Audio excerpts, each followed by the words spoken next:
Welcome back to Trackside at M1 Concourse. My name is Blair Cremines and I'm your host.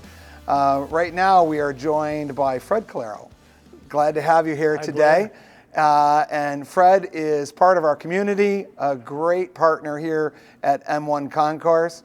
I think the first time I got to meet you was probably at American Speed, I think maybe last year, American Speed Festival. But before we dive too much into the car, I think I'm going to ask you a couple personal questions about just how it all got started. So let's talk about, like, when did you know that you loved cars? Let's go back there. Wow, so when I was in my teens, I could only have a bicycle, and I remember tearing bikes apart and rebuilding them, and then I was really looking forward to being able to drive. As a matter of fact, I was listening to some of the other people that you were interviewing.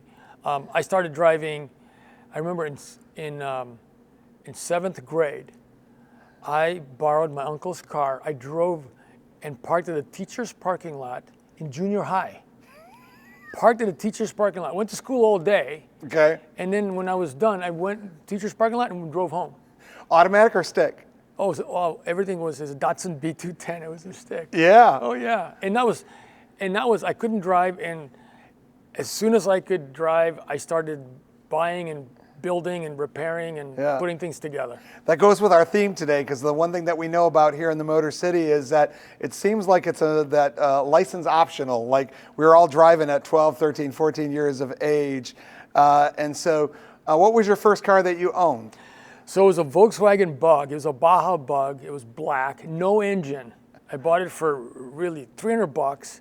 Back in the day when cars you could buy get for $300, yeah. And I was in California, and in San Jose, I found a blue '69 Bug that had been wrecked in the front. Okay. Not knowing if they would ever come together, Yeah. no idea.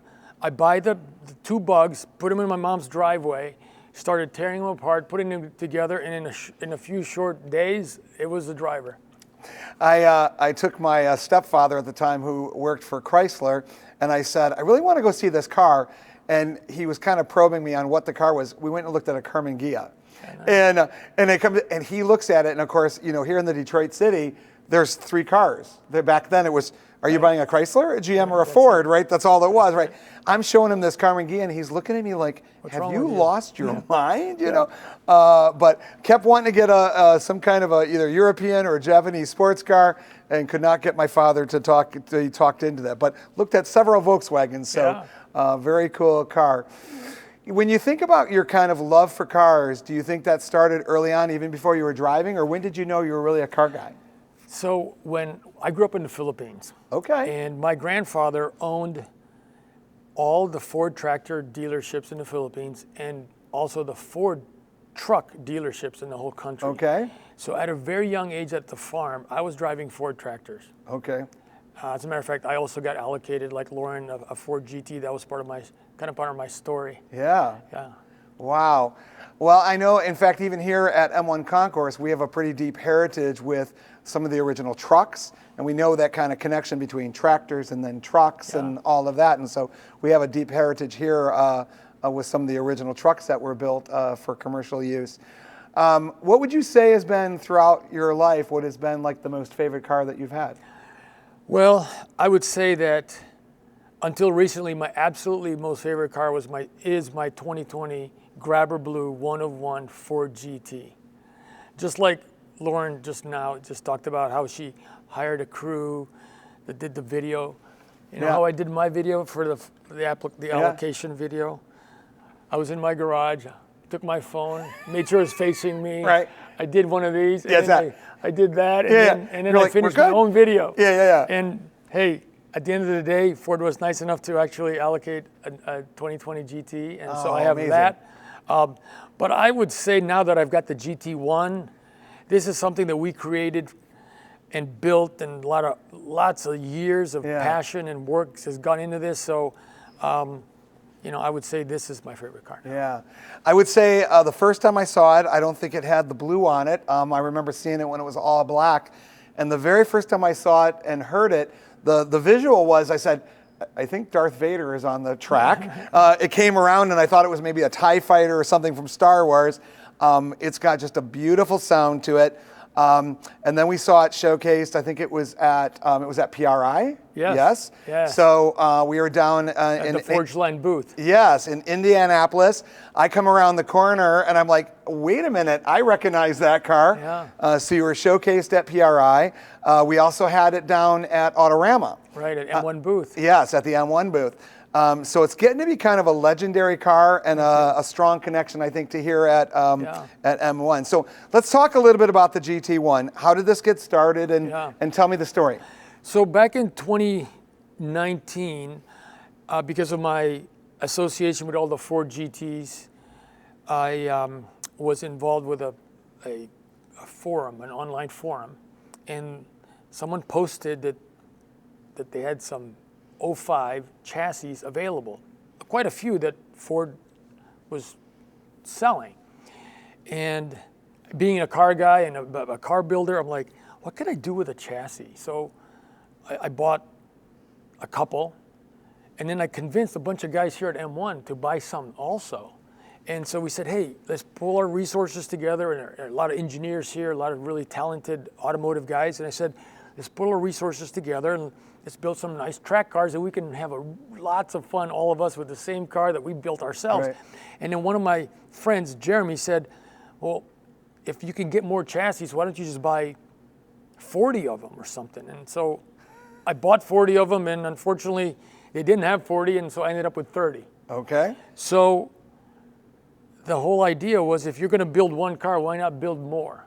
Okay. And so that was the beginning of basically GT1 as a product, as something that we're going to market with. So how much is this like the, I guess, production car, and how much is this just fully custom? So other than the 05 chassis, everything else is bespoke. Wow. Everything else, the suspension. But here's the thing. We were fortunate enough that I came across the Maytech body mold. So Maytech is a company out of Geneva, Switzerland, back in 2010, 09. They raced a Ford GT at Le Mans. Yeah. And the molds ended up in southeastern Michigan. And so now with all these chassis and this mold allowed us to, basically solve the puzzle on the two biggest components that are tough to come by. Mm-hmm. And then it's a matter of, well, what's next? Well, we need to get an engine. And we looked at a Mustang engine, a 5.2 liter engine, and we settled on the Roush Yates RY45, which is a 7 liter. The reason for that is there's just something about a 427 7 liter that's on homage to, pays tribute to the GT40 in the 60s. For so sure. we thought, why not put a push rod, something that's more visceral, just something that is just over the top. With the twin turbos, we can put over 1,500 horsepower. 1,500. Yeah. And what is a stock? Like if you were to buy the stock one back in that day, was that 640 or? No, it was over about 5.5, 540. Yeah. So that was a supercharged 5.4 liter. Yeah. Amazing car. I have an 05. So we're talking about 3 times. Yeah, 3X. Potentially the horse. Correct. Wow. Correct. Yeah. Wow, that is just Yeah. amazing. I think the whole Ford Ferrari thing, I think when that came out in the movies, I think it reconnected Americans to, what we have done throughout history. I think there's a lot of manufacturers in our city that are talking about another run. There seems to be all this stuff in the news. Speaking of the news, I know that Fox had reached out to you, and it seems like you're getting a lot of attention in national news. So kind of what's that about? Why are they reaching out to you, and what are they trying to learn about the story? Well, I think what's interesting about this story is that you've got a car platform that is so well loved. Mm-hmm. It's just so popular. You talked about the movie. Yeah. Absolutely, right? And then the ability to have a chance to put something together that hasn't been done. Right. In terms of, with this displacement, putting a sequential gearbox in it, taking a body that was campaigned at Le Mans, and then making it look like this. We're pretty proud of it. As a matter of fact, Camilo Pardo, who is the designer of this car, when he was working at Ford, we're working with him to actually do one-off custom liveries for us. Wow. So we're super, super excited about that opportunity. We're going to be revealing a car at Pebble Beach this summer. Very nice. Yeah. So have you sold one besides Yes. the prototype? Yeah, we've sold cars, yes. Oh, that is great. Yeah, so that's quite an accomplishment, and we're very proud of it. Absolutely. Well, it is an absolute amazing car. I think it's clear to say that it's a one of one. It's really a one of a kind until you build the second or the third one. Yeah. But it is absolutely amazing car. When we think about, I think we talked about this in the other sessions, but we talked about Detroit's just such a different place, I think. Yeah. We're kind of cut. I tell people I got motor oil in my veins, and it's a very visceral experience, and this car is that. When you think about an emotional connection for you with cars, like when was this moment in your life where you just were like, I'm deeply connected to cars? Was there something like that in your lifetime? Well, it really started as a young boy with my grandfather's association with the Ford tractors. Yeah. Because I could drive a tractor before I could drive a car. Oh, yeah. I could drive a motorcycle before I could drive a car. Yeah. So right away, that's what I could experience. For right? sure. That mechanical, it's really slow. Yeah. Tractors are slow. Yeah. But then when I got my license, living in California, we had such an array. Like you said, here we had the big three. In Yeah. California, we were exposed to everything. Right. There wasn't as much of a loyalty to the big three over there, so I was exposed to a lot of different brands. And Yeah. but you know, the Ford GT is just something that's really special to me, and you know, that's one of the reasons I believe that I was fortunate enough that I got an allocation for my 2020. Yeah. These are Forge Line wheels on the car? Yes. Yeah. Yeah. So you're being true to that brand. So Well, we are, but we're also looking at ways to make the car lighter and Yeah. even better performing. Yeah. So we're looking at options like perhaps we're actually developing a magnesium option, okay. just because we can. Yeah. You know, but you talk about Detroit being this, you know, the mega or the center for automotive, but not just from a car perspective, but from an engineering perspective. Yeah. So what we have is a lot of Ford engineers that worked on this car that are part of the team now. Yes. That are helping us, and we would not have been able to do this if we weren't in Detroit. I don't Right. think if this was someplace else in the world, it would be virtually impossible to do, or at least execute as well when you have people that are so familiar with the platform. Oh, for sure. And then on top of that, I got to just have a big plug for M1. I mean, M1's been absolutely terrific, allowing us the resources in terms of track use to Oh, be for able sure. to get out here. When you're developing something, you're always testing, always tweaking, always improving, always breaking. So we've got to continue to do that work. And having the garages right here, Trackside, and having the use of this facility Yep. is, again, very difficult to accomplish. Can you imagine if I was across the street Oh, yeah. and I had to do some testing? I would have to drive on the street to come here. It's just so easy. Oh, for sure. Absolutely. The steering wheel is very different in your car. Can you tell me a little bit Yeah. about that steering wheel and what's your capabilities on the steering wheel? So that's an AIM S4 steering wheel. AIM is a company that we're using a lot of their electronics. We're using their screens as well. It's an Italian company. And what's unique about that is that you've got the paddles on there, but then you have all these buttons, and we can program every button to do whatever it is that we want to use it for. Kind of like a video game. It's as a matter of fact, you could there are wheels that you could take and then use it on your sim and then go back to the car. That's crazy. That's doable, but that wheel is highly configurable, Yeah. and it's got a very good integration with our entire package, Yeah. with our ECU. I know you were talking about a potential project, maybe going up to an air base, Yeah. and potentially doing some runs. Are you still thinking about doing that? Yeah, Skoda is a World War II bomber. Yeah, it used to be called Wurtsmith or something like Is that. right? Yeah. So we contacted them. I found out from talking to some of the original engineers that worked on this car that they actually did some aero runs at the same strip. Okay. And they recommended that I contact them, which we did. So this summer we're going to go there. We installed linear potentiometers so that we can see how the car behaves at speed. Yeah. And so we're going to be doing some testing there as well. So that's going to be fun. How fast have you had this car up to? Well, unfortunately, I've only had it on this track at 130 at the straightaway. Only 130. And I mean, it's going to do a lot more than that. But, Right. you know, at the 130 mark, I've got to do that right turn and make sure I keep it in one place. It's always about stopping in the right turn down there. Right. Yeah, absolutely. Yeah. Well, I was mentioning to you that we've started experimenting here with some race drones. And now they have video race drones that are actually doing like 100 miles an hour and can stop pretty quickly and stuff. So I think the rich multimedia that we're going to start getting from racing and stuff is going to be pretty incredible. Yeah. And this is going to definitely be a car to be up and coming and watching. So is your desire to sell all 35 of them? Is that the goal? So we have 30, and I'm going to keep one. Yeah. So 29 eventually. The goal is to have those at customers' hands. Yeah. And the goal is to make each one of them a one of one with its own livery. So you'll notice this is a unique livery. You've seen the number 2, which is a homage to the number 2 car that Bruce McLaren won in '66 with.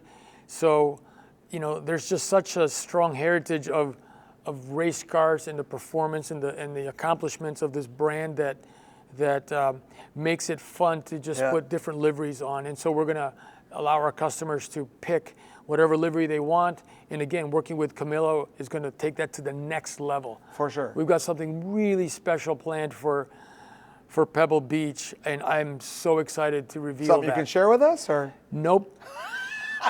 Our goal is to reveal it at Pebble Beach. Okay, there's something happening at Pebble Beach. Something special that Camilo's doing at Pebble Beach, and all I can say is it's going to be it's something. Going to be awesome. Something similar, something. It's going to be. I can tell you this. Yeah.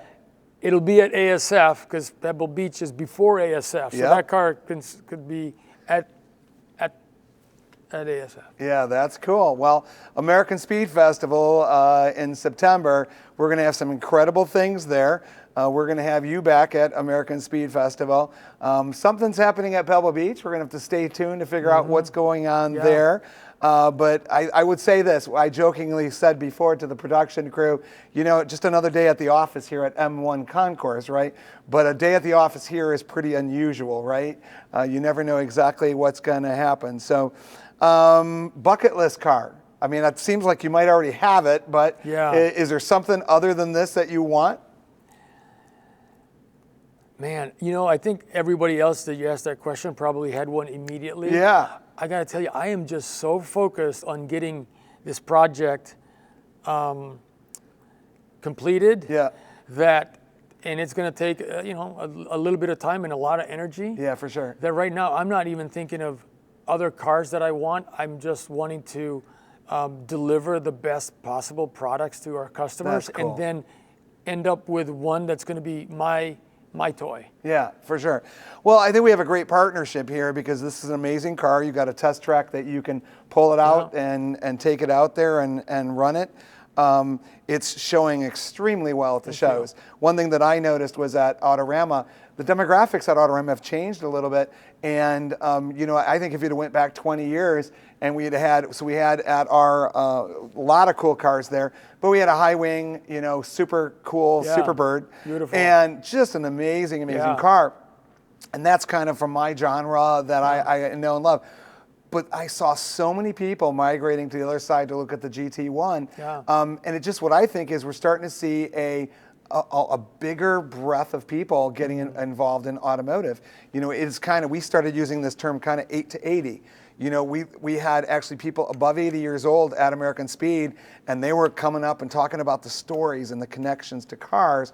But now we've got a whole young breed of people that are loving these supercars, you know, so. Yeah, I think that's really important. We were just at Amelia Island, and you know, we were able to display the car alongside some pretty amazing cars. And I think it's important that a lot of these big shows that they have cars that the general public and young people can relate to. If you have Duesenbergs and Model Ts and all these cars that are going to be harder and harder for people to relate to, then that passion could cool. Yeah. You know, so I think having these hypercars and supercars with the video games and just that whole connection, it becomes like someday I'm going to want to have a real one. Yeah, oh yeah. I was talking about Rocket League just recently with actually an executive from one of the major automotive companies here and there, and I said they're advertising now inside the video game. So you're driving around and there's a billboard inside the video game, and they're talking about, let's say, a Ford F-150 or something like that. So a lot of virtual connections there. Well, this is an amazing car. You'll be at American Speed again this year, so that's going to be great. You're a great partner. We're so thankful to have you here at M1 Concourse. Fred, thank you so much for being on the show, and keep us updated on what's going on with the GT1. Absolutely. Thank you, Fred. Thank you very much. Thank you. Take care.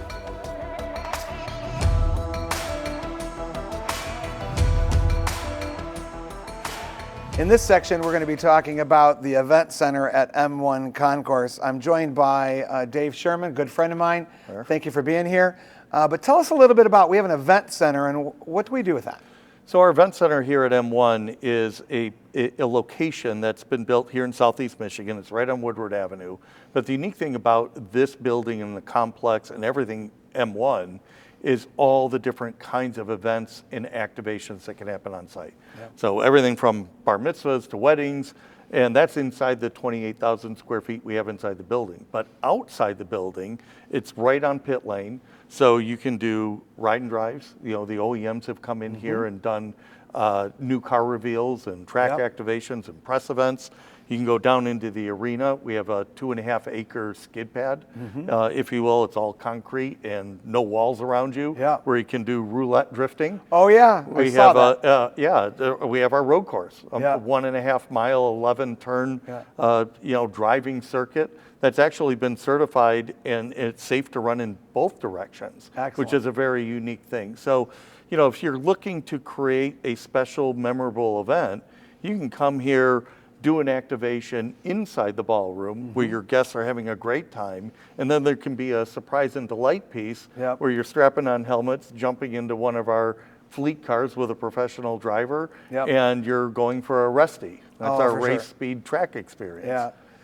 Well, I know one thing is, like, we've got great decorators that do some really cool things with lighting and sound. We've got some great partners that do amazing food. So I can't think of a better place that I would want to have an event. This is definitely not your typical welcome to the Radisson. This is a very different experience, right? It is. There's nothing wrong with doing a ballroom event at a hotel, and many of them in the area do a great job. Yeah. Ours is just at this next level. Yeah. You know, you can get a premium experience there.